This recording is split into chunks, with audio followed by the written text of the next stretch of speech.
3 erros que um líder jamais pode cometer. Seja bem-vindo a mais essa palavra de Deus. E se você quer aprender quais são os 3 erros que um líder não pode jamais cometer, fica comigo nesse vídeo que eu vou te ensinar a partir de agora. Já deixa o seu like aqui e já se inscreve no canal para você receber uma palavra, um ensinamento da palavra de Deus todos os dias, tá bom? São 3 erros. E o terceiro é o que nenhum, mas jamais, em hipótese alguma, pode cometer. Então fica comigo nesse vídeo para você entender esses 3 erros. O primeiro erro que um líder jamais pode cometer é querer apagar a história do outro.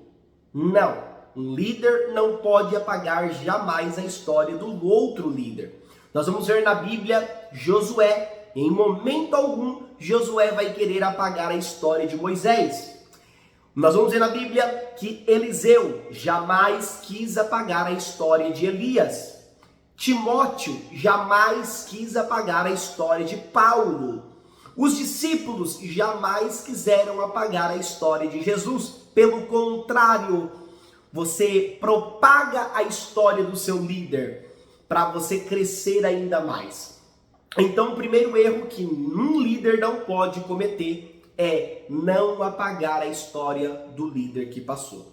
O segundo erro que um líder jamais pode cometer é não ter planejamento. Tem líderes que não se planejam e isso é um grande erro. Vai levando a vida e não tem ali um planejamento. Então precisa-se de ter um planejamento para fazer as coisas aí na sua igreja, no seu grupo, aí no seu trabalho, aí aonde você estiver, precisa de ter planejamento. Tudo precisa de ter um planejamento. E o erro que muitos líderes cometem é não ter esse planejamento. Vai apenas começando o ano, vai fazendo as coisas e não tem um planejamento.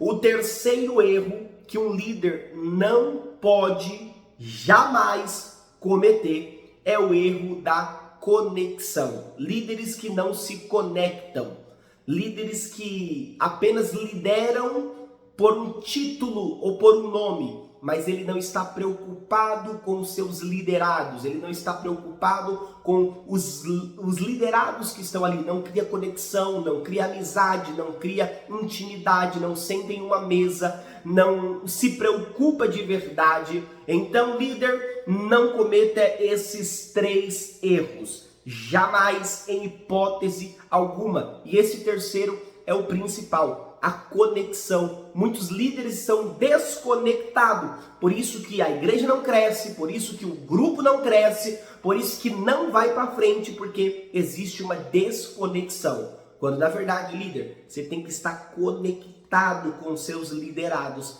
para poder crescer e fluir a presença de Deus. Esses são os 3 erros que um líder jamais pode cometer em hipótese alguma, tá bom? O primeiro erro, não apague a história do líder que passou. O segundo erro é tenha um planejamento. E o terceiro, crie conexões. Esses são os 3 erros que você jamais pode cometer.